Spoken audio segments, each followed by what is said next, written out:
დილამშვიდობისა. ეს საქართველოს პირველი არხია თქვენ უყურებთ გადაცემას პირადი ექიმი მარი მალაზონია ჟესტურ ენაზე თარგმანით. ჩვენ ადამიანზე ვსაუბრობთ და ვსაუბრობთ ადამიანის თავისებურებებზე. ჩვენ ვსაუბრობთ ადამიანის სიცოცხლეზე, როგორც ყველაზე დიდ ფასეულობაზე და ვსაუბრობთ იმ ღირებულებებზე, რომელიც ადამიანს უკავშირდება და რომელიც ყველაზე ძვირფასია ნებისმიერ საზოგადოებაში, ყველაზე მეტად არის გასაფრთხილებელი ნებისმიერ საზოგადოებაში.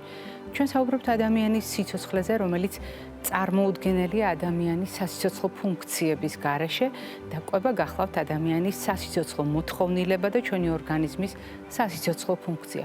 სწორედ ამიტომ საუბრობ ყოველდღე კვებაზე, მიუხედავად იმისა, თუ რა არის მთავარი თემა, ან რა არის ჩვენი განხილვის საკითხი, ანუ რაზე ვსაუბრობთ ადამიანის ორგანიზმის როგორ მდგომარეობას. და სწორედ ამიტომ ჩვენ კიდევ უფრო გავაძლიერეთ ეს თემა, როდესაც მიმდინარე სატელევიზიო სეზონზე რუბრიკაც კი გაჩნდა ცალკე დამატებით სიუჟეტების სახით, ვიცნობთ თუ არა კვებით შუქნიშანს და ვიცით თუ არა კვებითი შუქნიშანი. სწორედ აი ამ კონტექსტში არის საინტერესო ეს თემა, იმიტომ რომ არა მე გიყვებით, როგორი უნდა იყოს კვება, არა იმაზე მინიშნებით, როგორ განვალაგოთ ესა თუ ის საკვები კვებითი შუქნიშნის ფერების შესაბამისად, არამედ ვუსმენთ საზოგადოებას, ვუსმენთ სხვადასხვა ასაკის პროფესიის ადამიანებს, მიუხედავად მათი ინფორმირებულობის დონისა, ძალიან მნიშვნელოვანია ის აღმოჩენები, რომელსაც ჩვენ თქვენთან ერთად ვაკეთებთ ხოლმე. ლუკა ფანქოლაშვილის მორიგი სიუჟეტი ამ ციკლიდან.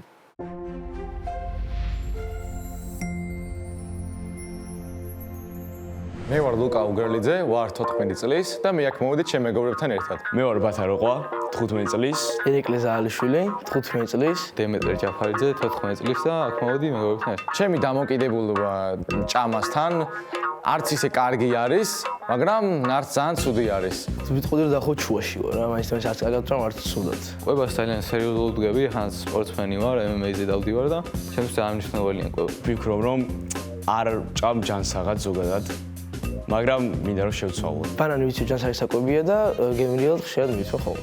მაგალითად მიყვარს ხილი ძალიან, ხილზე ვგიჟდები. მე ძალიან ხშირად ვჭამ ხოლმე კვერცხს. კვერცხი ძალიან მიყვარს. ვაშლიც ვიცი რომ ჯანსაღია და ძალიან მომწონს მაგის ჭამა, მაგრამ სალათის ფურცელის ჭამა ძალიან არ მომწონს. მიუხედავად იმისა რომ ჯანსაღია, მაინც ცოტა ცუდი გემოვშენს. რომელიც ჯანსაღია ვჭამ ხოლმე არის ბანანი, ახლა ბევრი ენერგიას აძლევს და მომწონს გიგოს გემოდეს და რომელიც ჯანსაღი მაინც არ ვჭამ, ბროკოლი, იმიტომ რომ გემოდეს ძალიან მომწონს უბრალოდ. უფრო მეტ ჯანსაღ საჭმელს ვჭამ ვიდრე junk foods.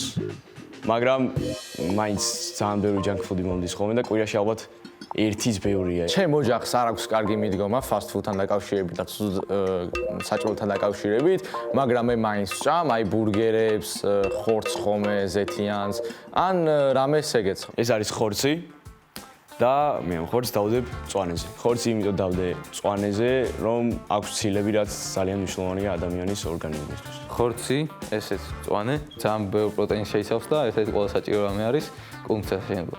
თხილს დავდებ მწვანეზე. მე თხილს დავდებ მწვანეზე, იმიტომ რომ ნატურალურია და რაც ნატურალურია, ძირითადად ყველაფერს მე ვთქვი ჯანსაღად. ამ ბანანს მე დავდებ მწვანეზე, რადგან ჯანსაღია, როგორც ვიცი და ხილი არის. დედაჩემი სულ მეუბნება, რომ ხილი არის ძალიან კარგიო შენთვისო, ამიტომაც ძალიან ჯანსაღი არისო და გადავწყვიტე რომ მწვანეზე დავდებ, იმიტომ რომ მე ძალიან მომწონს ხილი და ბანანიც. ეს არის ნაყინი და ნაყინს დავდებ ყვითელზე. ნაყინი იმიტომ დავდებ ყვითელ ზონაში, რომ აქვს შაქარი, მაგრამ ზოგჯერ შეგვიძლია ხოლმე ჭამოთ ზომიერად. ავოკადო კი ჯანსაღია, მაგრამ ჩემი აზრით გემოში რო აკლია, მაგის გამო არის ყვითელი. ქათმის ხორცი დავდე ყვითელზე, იმიტომ რომ როგორც დავუკვირდი, იგი იყო შემწვარი ქათმის ხორცი და შემწვარი ქათმის ხორცი არის ბევრი ზეთი შემწვარი და ბევრი ზეთი რადგან აქვს, ეს ცოტა არაჯანსაღთის, მაგრამ მაინც ქათმის ხორცი რადგან არის ყვითელზე დავდე. ამ გაზიან სასმელს მე ვდავდებ ყვითელზე. გაზიანი სასმელი მე იმიტომ დავდე ყვითელ ფერზე, რადგან ვიცი რომ არ არის ჯანსაღი, საერთოდ არ არის ჯანსაღი, მაგრამ მე მაინც სარგებლო და მაინც მომწონს გემო და მაინც ვსვავ. ეს არის შოკოლადი და შოკოლადს დავდებ ყვითელზე. შოკოლადი იმიტომ დავდე ყვითელზე, რომ აქვს შაქარი, მაგრამ მე მიყვარს და წითელს ვერ ვაკადრები. შემდეგი არის კრუასანი, რომელიც იმიტომ დავდე ყვითელზე, რომ დიად ჯანსაღი არა, მაგრამ ნახშირწყლები ბევრი აქვს და ვარჯიშისთვის კარგი არის ხოლმე. სენდვიჩს ყვითელზე სენდვიჩი დავდე ყვითელზე, იმიტომ რომ მიუხედავად იმისა, რომ მაგაში ხორცი აქვს, სოუსები აქვს, ჩემი ცოტა არაჯანსაღს ხდის და აბალანსებს შუაში. სოსისები და სოსისებს დავდებ წითელზე. სოსი იმიტომ დავდე წითელზე, რომ ნანახი მაქვს როგორც კეთდება და მაგის მერე უბრალოდ აღარ მიყვარს სოსისი. დონატები, ეს წითელი. დონატები იმიტომ დავდე წითელზე, რომ ძალიან ბევრი შაქარი და ძალიან ბევრი კალორია არის უაზრო. არაფერი კარგი არ მაქვს დონატებს. პურს დავდებ წითელზე. პური იმიტომ დავდე წითელზე, რადგან ძალიან ბევრ ცომს შეიცავს და ასუქებს ადამიანს ძალიან ადვილად და მე არ ვსარგებლობ ხოლმე პურით. ამ ყველაფერს მე, რასაც გავაკეთე, მოვიხმარ ჩემი კვების გამოსასწორებლად. ფერებად საჭმელი მე პირველად წარმოვიდგინე, ეს არავის არ მიუცლუარ და აი ეს მწვანე არის, იმიტომ რომ ჯანსაღი არის, ან ეს წითელი არის, იმიტომ რომ ცუდი არის. ამ ფერებით დაყოფას ყოველდღიურად გამოვიყენებ. ვეცდები ხოლმე რომ აი წარმოვიდგინო რომ აი ვითომ ყოფს, ვთქვათ აი მაგალითად რამდენიმე ვარიანტი მაქვს რა ვჭამო, წარმოვიდგინო ვითომ ყოფ ამ საჭმელებს სხვადასხვა ფერებად, რომ რაც შეიძლება ჯანსაღი ვარიანტი ავირჩიე. ჩემთვის ეს ფერებითი განაწილება ძალიან სახალისო იყო და ან კარგიც ჩემი რა თქმა უნდა საჭმლის გადანაწილებისთვისგან უფრო მეტად დავაკვირდები ახლა ჩემ კვებას და ჩემთვის საკმაოდ ახალი იყო ადრე არ ყოფთი დიდად საჭმელს მასე ან ჭამდი მარტო ცილებს და ნახშირწყლებს და მე უბრალოდ რასაც მინდა ვაყოლებდი. როდესაც ნახავ მარია ქიმის შეხედულებას ჩემს გადაწყვეტილებებზე, აუცილებლად გავითვალისწინებ, იმიტომ რომ არის გამოცდილი პროფესიონალი და რა სიტყვის აუცილებლად შევიტან ჩემი ცხოვრების სტილში. მარია ქიმის რჩევებს მე აუცილებლად გავითვალისწინებ და მომავლისთვის მიუდგები კარგად საჭმელს.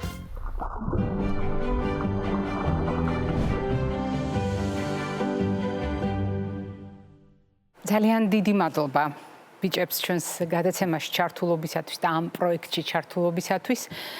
თუმცა მე მინდა ვთხოვო მაყურებელს დააკვირდეს ამ სიუჟეტებს, რამდენად მნიშვნელოვანია სხვადასხვა ასაკის ადამიანის მოსმენა. რამდენად მნიშვნელოვანია მუზარდების მოსმენა, იმიტომ რომ მათ ყველაზე მეტად სწორედ ეს ჭირდებათ ჩვენგან. იმისთვის რომ ოჯახმა მოусმინოს, იმისთვის რომ საზოგადოებამ მოусმინოს და შეისმინოს მათი ნათქვამი, მათი განცდები. დააკვირდით, როგორი გულწრფელები არიან ისინი და ძალიან კრიტიკულები საკუთარი თავის მიმართ. შეუნიღბავად საუბრობენ იმაზე, თუ რას აკეთებენ თავიანთი ცოდნიდან გამომდინარე არასწორად. შეუნიღბავად საუბრობენ იმაზე, რომ ხშირად არჩევანს აკეთებენ არა უბრალოდ სასარგებლოა, არასასარგებლოა, არამედ იმის სასიკეთოდ, რა უფრო გემრიელია და რა ნაკლებად გემრიელია. მაგალითად, როდესაც ისინი საუბრობენ ფუჭკალორიებზე ან შემწვარი პროდუქტების ვარგისიანობაზე, მათ გაცნობიერებული აქვთ რა არის სასარგებლო და რა არასასარგებლო. მაგალითად, ლუკას არჩევანი კვერცხი მიირთვას, ან ხორცი გადაიტანონ მწვანე ზონაში, ეს არის მათი არჩევანი ინტენსიური გზა განვითარების ფაზაში. ხილთან დაკავშირებული დამოკიდებულებაც ნამდვილად მისასალმებელია, თუმცა აუცილებლად უნდა მივაქციოთ ყურადღებად. მაგალითად, მიუხედავად ოჯახის დამოკიდებულებისა, მიუხედავად მისი პირადი ცოდნისა, ლუკა მაინც გაზიანს ასმელებს ირჩევს, იმიტომ რომ გემოთი მოსწონს. იცის რომ არასასარგებლოა, მაგრამ იყენებს ტკბილ სასმელებს. მაგალითად, როდესაც საუბრობს ბათა იმის შესახებ, როგორ ვერ გაიმეტა წითელი ზონისთვის შოკოლადი და ყვითელ ზონაში მოათავსა, აუცილებლად უნდა უთხრა მას, რომ ძალიან ხშირად შავი შოკოლადი იმსახურებს არათუ ყვითელ ზონას, მწვანე ზონაში მოთავსებას და ეს აუცილებლად გამოსაყენებელი ინფორმაცია. ასევე მიაქციეთ ყურადღება, ერეკლე საუბრობს მწვანე სალათის ფოთოლზე. იცის რომ სასარგებლოა, მაგრამ გემოთი არ მოსწონს და ამიტომ იმეტებს ყვითელი ზონისთვის. ისევე როგორც მაგალითად დემეტრე ავოკადოსთან დამოკიდებულებაში ამბობს, რომ გემოთი არ მოსწონს. იცის რომ სასარგებლოა, მაგრამ მაინც ყვითელი ზონისთვის ემეტება. მოკლედ ეს დამოკიდებულება მათი არის დაკავშირებული გარკვეულწილად იმ ძიებასთან, რომელიც ამ ასაკს ახასიათებს.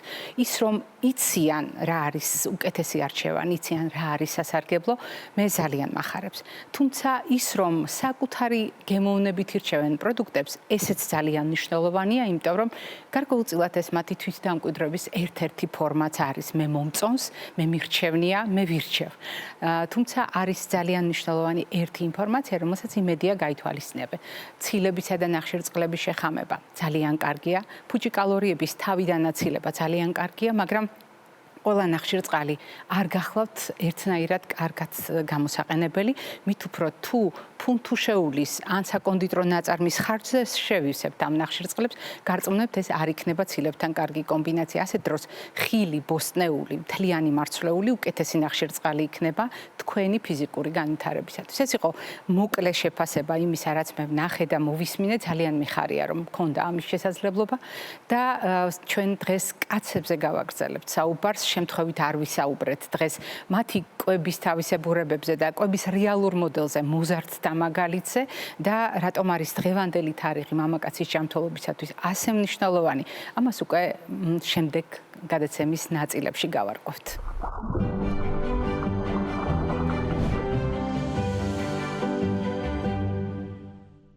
ნებისმიერი თემა, რომელიც ადამიანს უკავშირდება, გულისხმობს ფართო საზოგადოებისათვის ამ ცოდნის გაზიარებას.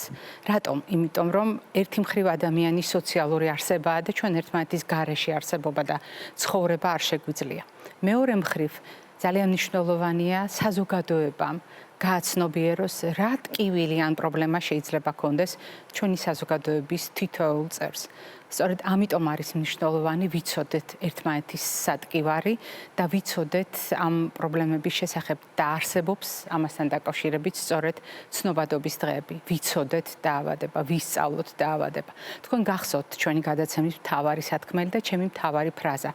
როდესაც ვამბობთ ხოლმე, რომ არ შევხვდეთ ადამიანის დიაგნოზს როგორც განაჩენს, რომ ყოველთვის უმჯობესია ვისწავლოთ ჩვენი პრობლემა, რომ შევძლოთ მასთან თანაცხოვრება. სხვათა შორის ეს მნიშვნელოვანია გენდერულ ჭრილში, მნიშვნელოვანია ასაკობრივ ჭრილში და დღევანდელი თემა ამას კიდევ ერთხელ ადასტურებს. როდესაც ივნისი დგება, ჩვენს გადაცემაში აუცილებლად ვსაუბრობთ ერთ დღეს მაინც იმ თემაზე, რომელსაც დღევანდელი გადაცემა მთლიანად ეთმობა. ეს გახლავთ მამაკაცის ჯანმრთელობა. დიახ, კაცის ჯანმრთელობის ცნობადობისთვის საერთაშორისო საზოგადოებამ დააწესა თვე. ივნისი კაცის ჯანმრთელობის ცნობადობის თვეა. და თვითონ ტერმინი ძალიან ბევრ ფაქტორს აერთიანებს, რადგან მამაკაცის ჯანმრთელობა მრავალწახნაგიანია. შესაბამისად, არა უბრალოდ თვე ეძღვნება ამას, არამედ საგანგებოდ გამოყოს კვირეული. მიმდინარე წელს 15-21 ივნისი იქნება სწორედ აი ამ საკითხებზე ორიენტირებული თარიღები და კიდევ უფრო მნიშვნელოვანია ალბათ იმის თქმა, რომ აი ეს მოვლენები ისეა გათვალისწინებული კალენდარულად, რომ ერთი მხრივ ივნისის დადგომისას საზოგადოებას ვახსენებთ მედიკოსები, რომ მამაკაცის ჯანმრთელობის თვე დადგა. მეორე მხრივ კვირეული კონკრეტულ პრობლემებს ეძღვნება ხოლმე ტრადიციული აქცენტებით და კიდევ უფრო მნიშვნელოვანია ალბათ ის, რომ ეს ყველაფერი ზოგიერთ ქვეყანაში ლოგიკურად გვირგვინდება თარიღით, რომელსაც მამების დღე ჰქვია. და მიუხედავად იმისა, რა პრობლემა შეიძლება კონდეს კაცს საბოლოო ჯამში, ეს ყველაფერი გენდერული და ასაკობრივი ნიშნით თავს იყრიებს ისეთ სიტყვათა შეთანხმებაში, რომელსაც კაცის ჯანმრთელობა ჰქვია და რომელსაც დღევანდელი ჩვენი გადაცემა ეძღვნება.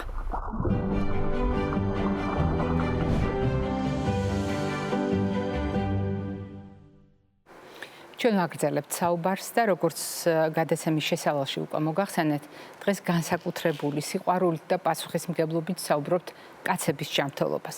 საუბრობთ თუნდაც იმიტომ, რომ ივნისი არის კაცის ჯანმრთელობის ცნობადობის თვე.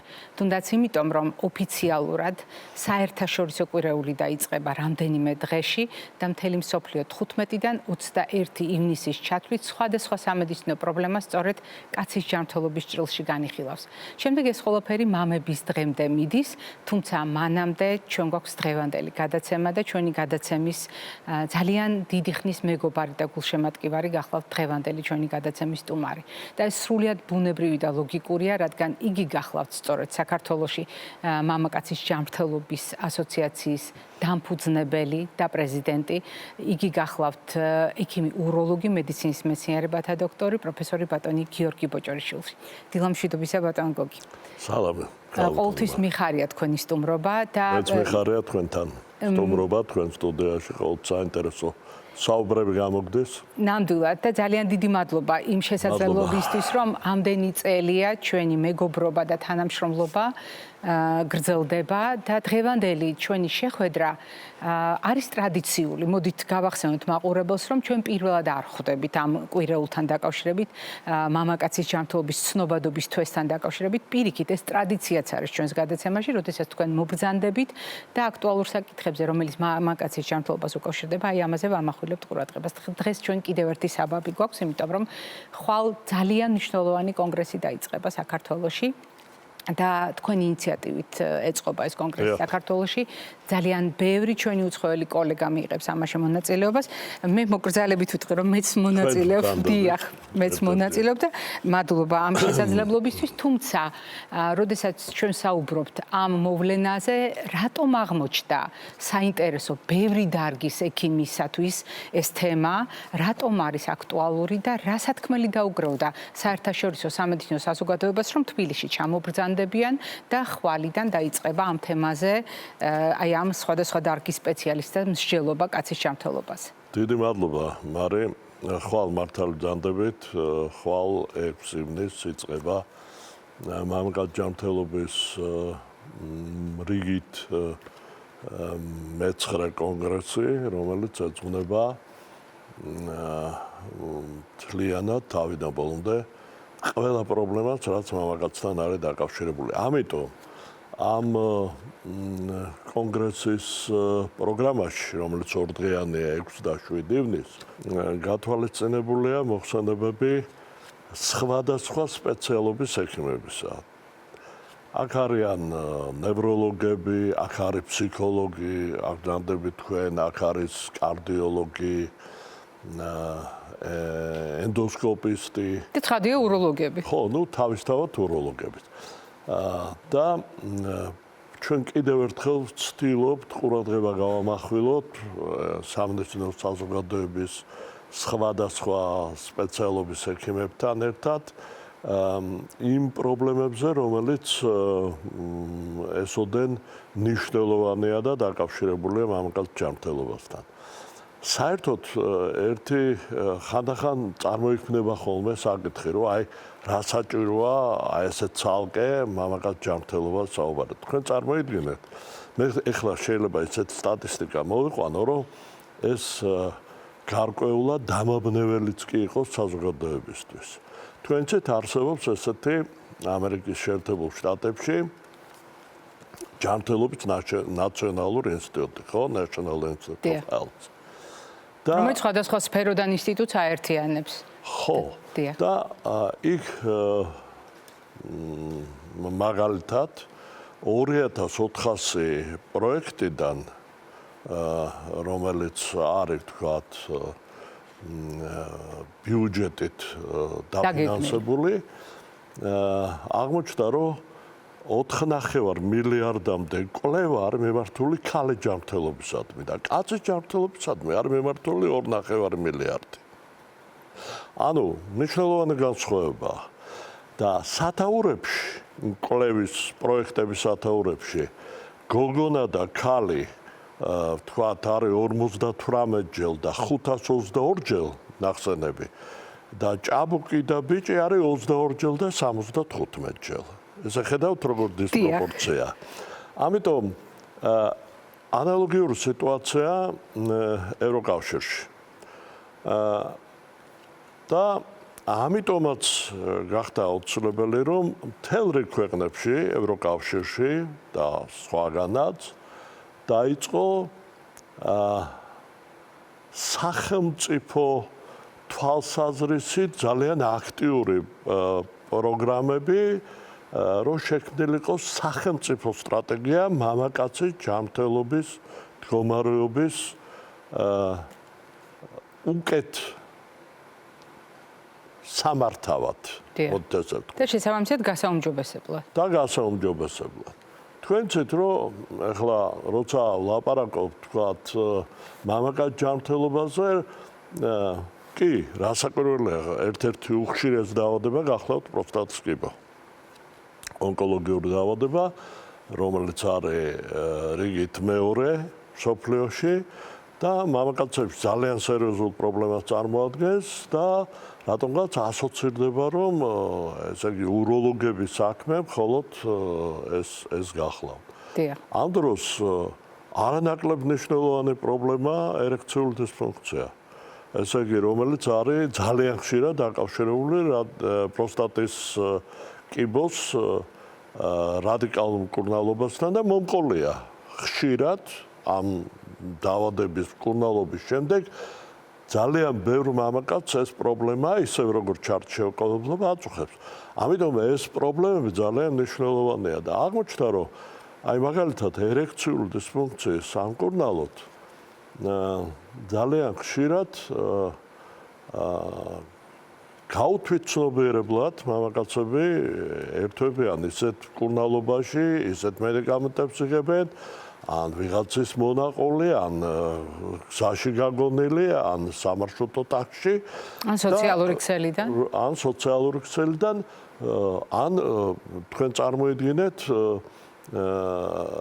ისინიც არის ეგეთი ფიტნეს კლუბები, ხო? და სხვადასხვა სატრენაჟორო ცენტრები და იქ ტრენერის მიერ რჩეული, თქვათ, რაღაც მედიკამენტი, დანამატი ალბათ. დანამატები, საკვები დანამატები, რომლებიც ძალიან ხშირად აბსოლუტურად არანაირ ეფექტს და იმას არ ეძლევა. გარდა ამისა, ძალიან საინტერესოა და მნიშვნელოვანი რომ ბევრად უფრო მაღალია, თქვათ, მამაკაცებში თამბაქოსა და ალკოჰოლის მოხმარება და ასაკობრივად უფრო ადრე იწყება ეს ვიდრე ქალებში. და ესეც სერიოზულ გავლენას ახდენს ბევრ სხვადასხვა საკითხზე. მე მინდა გითხრათ, რომ ძალიან მნიშვნელოვანია სწორედ აი ამ სტრატეგიის ერთ-ერთი მიზანია, რომ გაიზარდოს ცნობადობა სხვადასხვა დაავადებების გარშემო და ცნობილმა სახეებმა მიიღონ მონაწილეობა, რომლებმაც თავის დროზე თქვა დაავადება დაამარცხეს, ასეთ ძალიან ბევრია.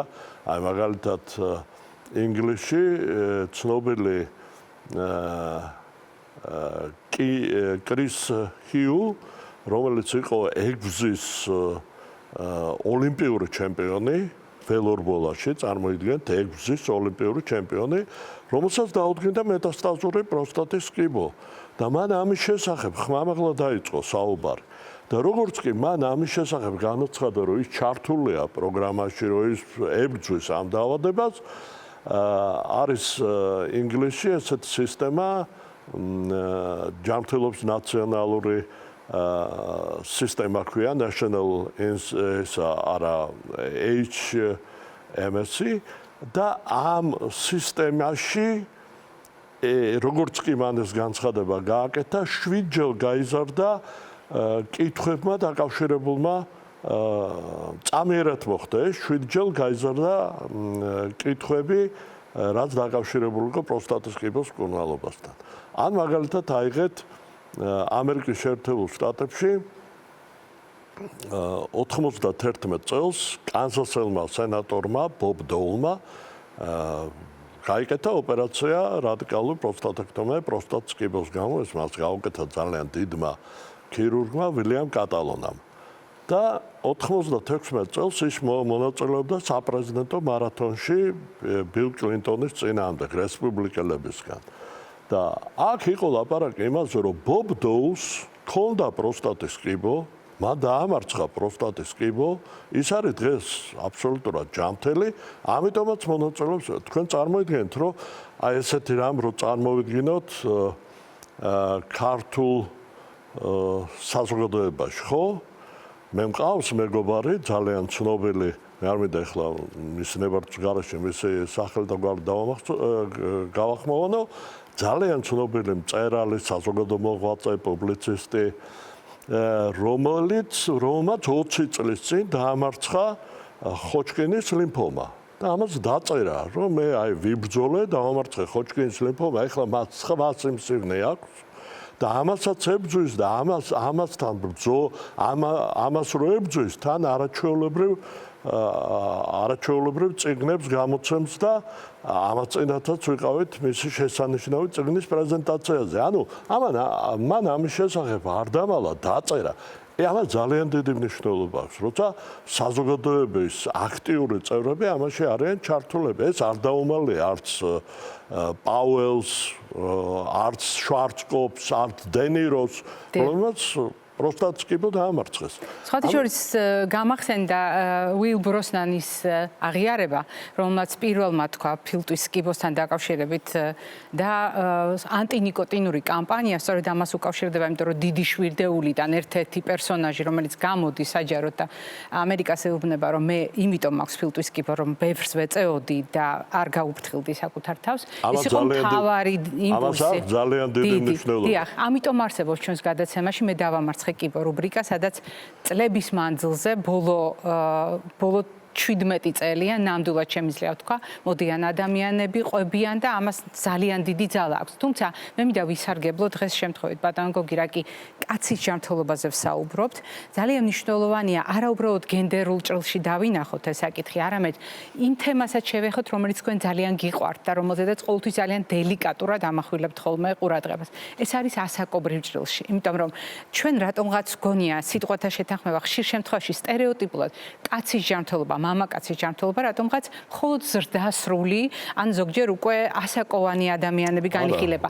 არის თუ არა ეს მნიშვნელოვანი და საყურადღებო თუ ჩვენ კაცის ჯანმრთელობაზე ვზრუნავთ, რომ ეს საკითხები გავიაზროთ ვაჟის ადრეული განვითარების ჭრილში, მოზარდობის ფაზაში, მისი ჩამოყალიბების ფაზაში. კი, რასაკვირველია, იცით, ძალიან მნიშვნელოვანია. ახლა მე გარკვეულად წილად ბავშვთა უროლოგიაშიც ვარ ჩართული, როგორც ბავშვთა უროლოგი და ძალიან ხშირად მოყავთ მშობლებს ჩემთან ვაჟები, რომელსაც აქვს თქვა პრობლემები დაკავშირებული სათესლე ჯირკვლის ჩამოსვლელობასთან, თქვა ასოს განვითარების რაღაც მანკებთან. ანუ ეს ყველაფერი რაღაც სისტემაშია მოსაქცევი, იცით? ოჯახის და საზოგადოების ინფორმირება. მარტო ინფორმირება ალბათ არ არის საჭირო. საკმარისი, იცით? ადრე იყო ესეთ სისტემა, მე მახსოვს ახალგაზრდა ექიმი რო ვიყავი, რაღაც ბრიგადები დავდიოდი სკოლებში, არა მარტო თბილისის სკოლებში, არამედ სხვა რეგიონებში და ძალიან ბევრი გამოგვივლენია ისეთი სიტუაცია, რომელიც ჩარევა საჭიროებდა, რომელიც დახმარება საჭიროებდა. ეს ძალიან მნიშვნელოვანი თემაა. და სწორედ ეს ეხება ჭაბუკების, ბიჭების ჯანმრთელობას. ეს არ არის, თქვათ, 60-70 წლის მამაკაცის პრობლემა, რომელსაც დაუშვა და პროსტატ სკიბო აქვს და ამაზე ვილაპარაკოთ. თქვენ წარმოიდგინეთ, რომ ძალიან ბევრი პრობლემა, მაგალითად, პარკინსონის დაავადება მამაკაცებში აღმოჩნდა, რომ 1.5-ჯერ უფრო ხშირია ვიდრე ქალებში. ისეთი პრობლემა, როგორც არის, თქვათ, პანკრეასის კიბო, ასევე უფრო ხშირია. ეს არის შეიძლება დაკავშირებული ალკოჰოლის მოხმარებასთან, კვების რეჟიმთან, რომელიც, თქვათ, მამაკაცებში სერიოზულად განსხვავდება ქალებთან მიმართებაში. ან მაგალითად ასევე შარჯავა, დიათეზი და ურატული ნეფროლიტიაზი და პურინების ცვლის დარღვევა, აი პოდაგრას როიძახიან დიახ. რომელიც ძირითადად ძალიან ბევრი ცნობილი სახე იყო ამ პრობლემით შეწუხებული, დაავადებული და ამის შესახებ იყო გაცხადებული. ზოგი ეპიმეებს წერდა, ეპისტოლარული ისინი იყო ცნობილი, მაგალითად ამერიკის დეკლარაციის ერთ-ერთი ფუძემდებელი, ამას მთელი ის მიუძღვნა, აი ამ პოდაგრას მიუძღვნა მთელი ესე. ამიტომ ბევრი პრობლემა, რაც მამაკაცთან არის დაკავშირებული და ამიტომ რაღაც ინტერნეტში რაღაც საიტების შექმნა, ამის სისტემაში მოყვანა, მამაკაცის ჯანმრთელობის სპეციალური ქსელი შექმნა, თქვა თუ გნებავთ მამაკაც ჯანმრთელობის ინსტიტუტისა, რომელიც აი ამ მიმართულებით იღვაწებს. ახლა მე რასაკვირველია შორს ვარ იმ აზრისგან, რომ საქართველოში დღეს მოხერხდეს ფუნდამენტური რაღაც კვლევის წარმოება რომელიმე ამ მიმართულებით, მაგრამ შესაძლებელია რაღაც კვლევაში, საერთაშორისო კვლევაში ჩვენც ვიყოთ ჩართული თუ ამისი წინაპირობები ქვეყანაში იარსებებს. ანუ სტრატეგია არის შესამუშავებელი თავის დროზე. აი მაგალითად აიღეთ პაპილომა ვირუსი. აი პაპილომა ვირუსს აღმოჩნდა რომ 16 აი ესეთ აგრესიულ შტამებს როგორც არის 16 და 18 ამას ნახულობენ პროსტატის კიბოში. ანუ შესაძლებელია პაპილომა ვირუსი გარკვეულად იყოს დაკავშირებული პროსტატის კიბოს განვითარებასთან. და არა მხოლოდ საშვილოს ნუსხელის კიბოს. რასაკვირველია. ამიტომ ცნობილი იყო მაგალითად რომ აი ეს პაპილომა ვირუსი აპირობებს მამაკაცებში ანალური ზონის კიბოს განვითარებას ან ყელის კიბოს, ხორხის კიბოს განვითარებას. და აღმოჩნდა რომ თურმე ამ შტამებს ნახულობენ პროსტატის კიბოში. ეს არ არის რასაკვირველია და ბოლომდე დამტკიცებული, მაგრამ დიდი ალბათობა არსებობს იმისა, რომ ეს შესაძლებელია ამაში აქტიურად მონაწილეობდეს და იყოს ჩართული. ანუ აი ძალიან ბევრი მიმართულებებია და ამიტომ აი მამაკაცის ჯანმრთელობა არ უნდა წარმოვიდგინოთ რაღაცა რომ აი მარტო ამიტომ არის რომ უროლოგების საქმე ეს არ არის. უროლოგი შეიძლება იყოს თქვათ ამ გუნდში რაღაც ერთი ნაწილი.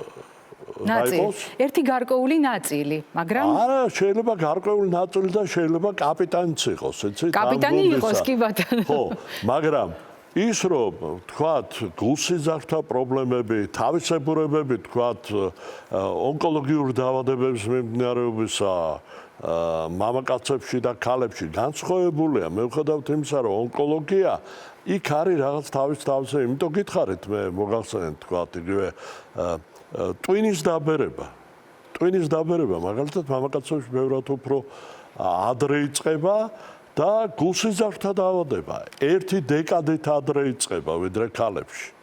ეს ყველაფერი არის პრობლემა, რომელიც არის საჭიროებს ყურადღებას და ჩვენ ამაზე ვცდილობთ, რომ რაღაც ვისაუბროთ და სხვადასხვა დარგის სპეციალისტები ჩავრთოთ და ესა და ამისკენ არის მიმართული ეს კონგრესიც და ძალიან დიდი მადლობა ბატონ გოგი, რომ დღეს მომეცით საშუალება. სწორედ ჩვენი გადაცემიდან მოგვეყოლა მაყურებლისთვის იმის შესახებ, რაც ხვალდაზე მოხდება საქართველოში და ძალიან მნიშვნელოვანია თქვენ პირველად არ საუბრობთ კაცის ჯანმრთელობაზე, არც კონფერენციას აწყობთ პირველად ამ თემასთან დაკავშირებით, თუმცა ასეთი მასშტაბური კონგრესი, როდესაც ჩვენი უცხოელი კოლეგებიც იქნებიან ამ პროცესში აქტიურად ჩართული. ცნობილი და ცნობილი სახეები არა მარტო ევროპაში, არამედ სოფლიოში იქნებიან ჩამოსული და ჩვენს მაყურებელს ექნება საშუალება ორშაბათს ნახოს მათი საუბარი უკვე გადაცემაში, თუმცა მანამდე მე ვისარგებლებ შემთხვევით და კიდევ ერთხელ ვიტყვი, რომ დღევანდელი ჩვენი ინფორმაცია არ იყო საუბარი იმაზე, რომ კალენდარულად რაღაც კონგრესი ტარდება, არამედ საუბარი იყო პრობლემაზე, როდესაც კაცის ჯანმრთელობა უნდა ბევრი წახნაგით დავინახოთ და დავინახოთ სხვადასხვა პროფესიის, სხვადასხვა პრობლემის ჭრილში, იმიტომ რომ თავად მამაკაცი არის მრავალწახნაგიანი, მისი ჯანმრთელობა არის სხვადასხვა კუთხით საყურადღებო და მხოლოდ ყველა ფაქტორის გათვალისწინებით მივახცევთ იმ მიზანს, რასაც ქვია კაცის ჯანმრთელობა. ასაკის მიუხედავად და განსაკუთრებით მნიშვნელოვანია დღეს ჩვენ კიდევ ერთხელ გავუსვათ ხაზი, რომ ჩვენი გადაცემის დიდი ხნის მეგობარი და გულშემატკივარი იყო ჩვენი გადაცემის სტუმარი, საქართველოს მამაკაცის ჯანმრთელობის ასოციაციის დამფუძნებელი და პრეზიდენტი, უროლოგი, მედიცინის მეცნიერებათა დოქტორი, პროფესორი ბატონი გიორგი ბოჭორიშვილი. მე არ გემშვიდობებით, წინ კვებით შუქნიშანი გველოდება.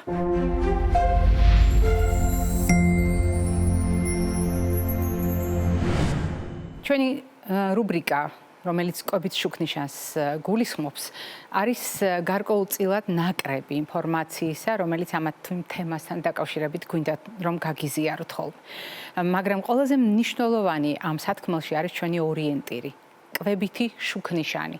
ანუ სამფერი სიმბოლო, რომელიც რჩევათა მრავალფეროვნებას გულისხმობს.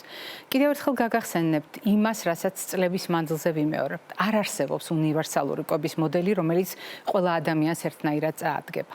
არ არსებობს ერთი ჯადოსნური საკვები, რომელიც ყველა პრობლემას ერთნაირად მოგვიგარებს.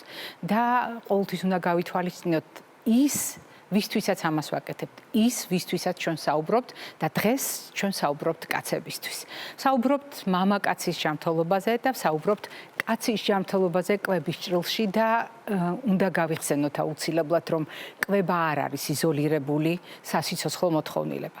კვება არ გახლავთ იზოლირებული ცხოვრების წესის შემადგენელი ფაქტორი, რომ კვება როგორც წესი შეხამებულია ფიზიკურ აქტივობასთან, ძილთან, სტრესის მართვის უნართან, მავნეჩვეების ქონა არ ქონასთან, სქესობრივ ცხოვრებასთან, ჰიგიენასთან, განათლებასთან. ეს ყველაფერი მნიშვნელოვანია კაცის ჯანმრთელობისათვის და ცალ-ცალკე ცხადია დღეს ამაზე არ ვსაუბრობ, მაგრამ გაგახსენებთ, რამდენად მნიშვნელოვანია კვების და ფიზიკური აქტივობის სწორი გადანაწილება. მაგალითად, უნდა გავითვალისწინოთ ბავშვების, მოზარდების, ახალგაზრდების შემთხვევაში, ხანდაზმულების შემთხვევაში, ზოგადად ყველა ასაკის კაცის შემთხვევაში, ფიზიკური აქტივობა, მით უფრო ინტენსიური ფიზიკური აქტივობა არ არის სწორი, დავგეგმოთ მშიერს. როდესაც ჩვენ ვლაპარაკობთ ორგანიზმის რესურსების სწორ გადანაწილებაზე, ძალიან ხშირად რატომღაც არის გამახვილებული ყურადღება, როგორ დავიწყოთ დატვირთვა გაჯანსაღებისთვის. არადა ორგანიზმის წინასწარი შეფასება ყველა ასაკში კაცის ჯანმრთელობისათვის მნიშვნელოვანია და მხოლოდ მისი შესაძლებლობის შესაბამისი ფიზიკური დატვირთვის არჩევა არის გადამწყვეტი. განსაკუთრებით კვების შეხამება ფიზიკურ აქტივობასთან, მაგალითად მშივრებმა არ ვივარჯიშოთ ინტენსიურად და თუ გვაქვს გარკვეული ამოცანები, რომ ფიზიკური აქტივობა გავიუმჯობესოთ, ძალიან მნიშვნელოვანია გამოვიყენოთ პერიოდი ფიზიკური აქტივობის დასრულების შემდეგ, ფიზიკურ აქტივობათა შორის ინტერვალში. ჩვენ ამაზე შეგვიძლია კიდევ უფრო დეტალურად ვისაუბროთ, როგორც ადრე გვისაუბრია, მაგრამ ამ ფონზე არ უნდა დაგვავიწყდეს ეს ყველაფერი განაწილებული დროში. კვება განაწილებული დროში, ფიზიკური აქტივობა განაწილებული დროში, შეხამებული ძილთან და კვებასთან. კიდევ უფრო მნიშვნელოვანია ულუფა და ამ შემთხვევაში ვგულისხმობთ ფიზიკური დატვირთვის ულუფას, ძილის ულუფას, კვების ულუფას და თქვენ წარმოიდგინეთ სტრესის ულუფასაც.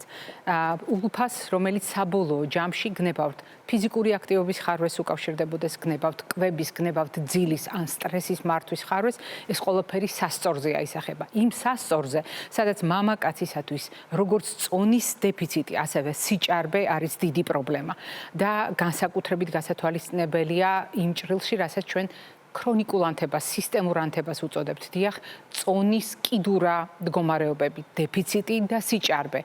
ეს არის ქრონიკული ანთება მამაკაცის ორგანიზმში. კიდევ უფრო საყურადღებო არის მდგომარეობა, როდესაც ერთი შეხედვით ნორმალური წონა აქვს კაცს, არადა ეს წონა არის მიღწეული ცხიმის ხარჯზე. დიახ, კაცის შემთხვევაში ძალიან დიდი მნიშვნელობა აქვს არა უბრალოდ წონას, ანუ რას გვაჩვენებს სასწორი, რომელ რიცხვებს გვაჩვენებს, არამედ იმის გააზრებას, რისგან შედგება ეს რიცხვები. და მამაკაცის ჯანმრთელობისათვის უმნიშვნელოვანესია, რომ მას ჰქონდეს მტკიცე ძვალი, მას ჰქონდეს აუცილებლად წყლის ადეკვატური შემადგენლობა ორგანიზმში და აუცილებლად უნდა ჰქონდეს კუნთის შესაფერისი მასა. როდესაც ჩვენ საუბრობთ კუნთის მასაზე, ჩვენ არ უნდა დაგვავიწყდეს არა უბრალოდ კუნთის რაოდენობა და მოცულობა, არამედ რამდენად მტკიცე და გამძლეა. ანუ როგორი ძალა აქვს ამ კუნთს, იმიტომ რომ შესაძლოა კუნთი სულაც არ იყოს დიდი, მაგრამ განსაკუთრებული მნიშვნელობა და დატვირთვა ჰქონდეს იმ გამძლეობას, რომელიც ამ კუნთს აქვს. ამიტომ მოცულობა არ იქნება მხოლოდ იმის ინდიკატორი, რომ კუნთი კარგად აქვს მამაკაცს განვითარებული, ძალიან მნიშვნელოვანია, რომ მოცულობა, ანუ კუნთის მასა და მისი ძალა იყოს ურთიერთშეხამებული. ასეთ შემთხვევაში არის კუნთური სისტემა ჯანმრთელი.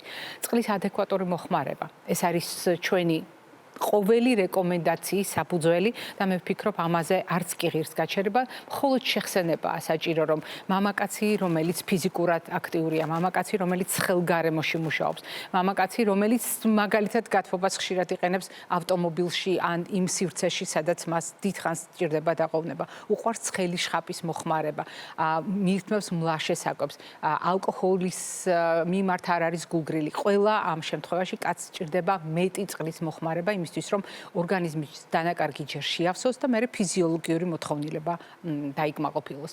ალკოჰოლი და მასთან დაკავშირებული რისკები, აქ ჩვენ ხშირად საუბრობთ ხოლმე მაგალითად ორგანიზმის შემჟავებაზე, წყლის დანაკარგი უკვე მოგახსენეთ, არ დაგავიწყდეთ მინერალების თანაფარდობა, რომელიც ირღვევა და განსაკუთრებით კალიუმის დანაკარგი, რომელიც ხშირია ალკოჰოლის არარაციონალურ მომხმარებლებში, ისევე როგორც ორგანიზმის შიდა სამყაროს რღვევა და დისბიოზი, ანუ ცოცხალ ორგანიზმებს შორის წონასწორობის დარღვევა.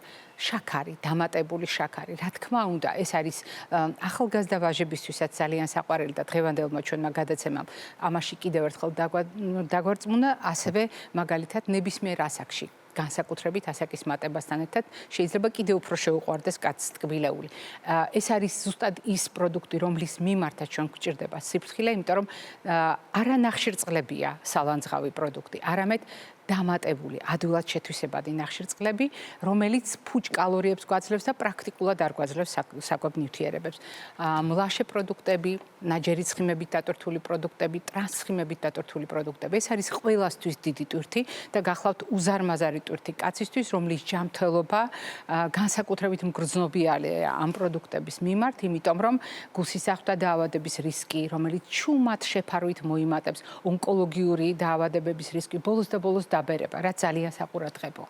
მაშინ თუ ჩვენ საუბრობთ იმაზე, რაც ქმნის საფრთხეებს, აუცილებლად უნდა გავიხსენოთ, რომელი პროდუქტები შეიძლება იყოს საუკეთესო არჩევანი მამაკაცისთვის. რასაკვირველია, თუ ჩვენ ვლაპარაკობთ სწორად ორგანიზმის აშენებაზე, თუ ჩვენ საუბრობთ ეფექტიანად მომუშავე ორგანიზმზე, კაცისთვის ძალიან მნიშვნელოვანია ცილა. ცილა საკვები არა უბრალოდ ცილა, არამედ სრულფასოვანი ცილა, რომელიც ერთი მხრივ ყველა ტიპის ამინომჟავა შეიცავს და მეორე მხრივ არის როგორც ცხოველური, ასევე მცენარეული წარმოშობის. მამაკაცს აუცილებლად სჭირდება კარგი ცხიმები და პირველ რიგში ისეთი ცხიმები, რომელიც გაუჯერებელია ომეგა-3 ანთების საწინააღმდეგო ეფექტით გამოირჩევა და ამიტომ მამაკაცის ჯანმრთელობისათვის მას უზარმაზარი დატვირთვა აქვს. არ უნდა დაგვავიწყდეს ასეთ შემთხვევაში აუცილებელი ვიტამინები და მინერალები და უპირველეს ყოვლისა, რატომღაც ითვლება, რომ D ვიტამინი და კალციუმი სჭირდებათ ქალებს. D ვიტამინი და კალციუმი სჭირდებათ კაცებსაც და არანაკლებ, იმიტომ რომ ოსტეოპოროზის რისკი ასაკის მატებასთან ერთად პრაქტიკულად თანაბარია ქალების რისკისა, უკანასკნელი კვლევები ამას ადასტურებს.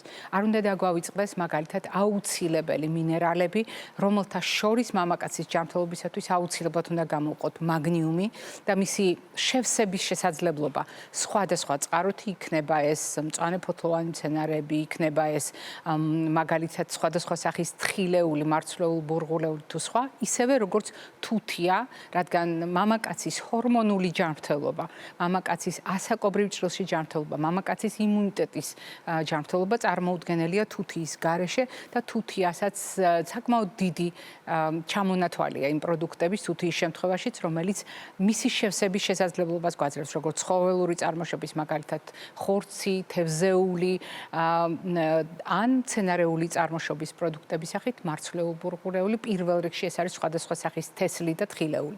ხოლო რაც შეეხება თვითონ საკვების მიმართ დამოკიდებულებას, ძალიან ძნელია დავარწმუნოთ მამაკაცები იმაში, რომ ხორცთან დაკავშირებული რისკები უნდა გავითვალისწინოთ. განსაკუთრებით იმ შემთხვევაში, როდესაც მამაკაცთა საკმაოდ დიდი ნაწილი თვლის, რომ მხოლოდ ამ პროდუქტს შეუძლია დაანაყროს და მხოლოდ ამ პროდუქტს შეიძლება დაეყრდნოს როგორც საკვებ პროდუქტს მთელი მისი რაციონიდან. აქ უნდა გავითვალისწინოთ ერთი მნიშვნელოვანი ფაქტორი და აი ამ ფაქტორებიდან გამოვყოფდი იმას, რაზედაც ხშირად საუბრობთ. მაგალითად, ის რომ წითელი ხორცი თანამედროვე მედიცინის მიერ განიხილება როგორც ონკორისკის მქონე პროდუქტი და სწორედ ამ თვალსაზრისით აღმოჩნდა იგი მეორე აჯგუფის პროდუქტებში. ანუ, როდესაც მიზეზად არ განიხილება, როდესაც უშუალოდ ბრალდებული არ არის წითელი ხორცი, თუმცა მას გარკვეული რისკი და პოტენციალი აქვს იმისთვის, რომ ონკოდაავადებები გამოიწვიოს. რაც შეეხება პროცესირებულ წითელხორცს, ნუ გამინაწყენდებიან ჩვენი მაყურებელი მამაკაცები, მაგრამ ყველა ის პროდუქტი, რომელიც თქვენ გამორჩეულად გიყვართ, ძეხვი, სოსისი, შებოლილი, დაშაშხული პროდუქტები და ასე შემდეგ, მათი ბრალეულობა სამწუხაროდ უფრო აშკარად არის გამოკვეთილი და დადასტურებულიც. მიუხედავად ამისა, ჩვენ აუცილებლად უნდა ვთქვათ, რომ ჩვენი გადაცემა არ არის აკრძალვის ზონა. ჩვენი გადაცემა დიახ, შუქნიშნის წითელ ფერსაც იყენებს, მაგრამ იმისთვის, რომ შესაძლო საფრთხეზე მიგვანიშნოს და არა ამკრძალავია.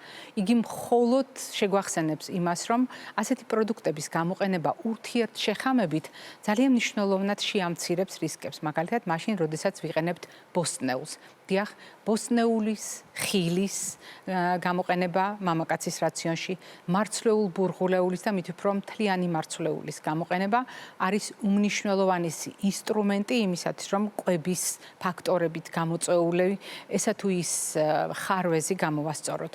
და აქ ძალიან მნიშვნელოვანია იმის გააზრება, როგორ იყრის ეს პროდუქტები თავს იმ თეფშზე, რომელსაც ჩვენ სულ ცოტა ხუთი ფერის, სულ ცოტა ხუთი ჯგუფის პროდუქტების სახით წარმოგიდგენთ ხოლმე. კიდევ უფრო მეტად ხაზგასმული ეს დამოკიდებულება არის თეფში, ეგრეთ წოდებულ ჰარვარდის თეფში, სადაც ცალკე არის შეხსენება წყლის და ცხიმის სწორ გამოყენებაზე და ფიზიკური აქტივობის ჩართულობაზე.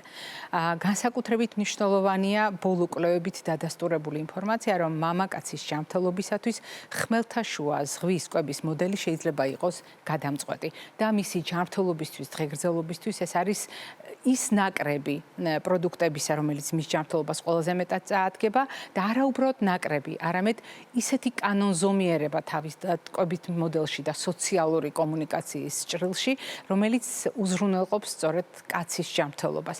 და არ უნდა დაგვავიწყდეს ის უხილავი სამყარო, რომელიც ყველა ჩვენგანისთვის არის მნიშვნელოვანი.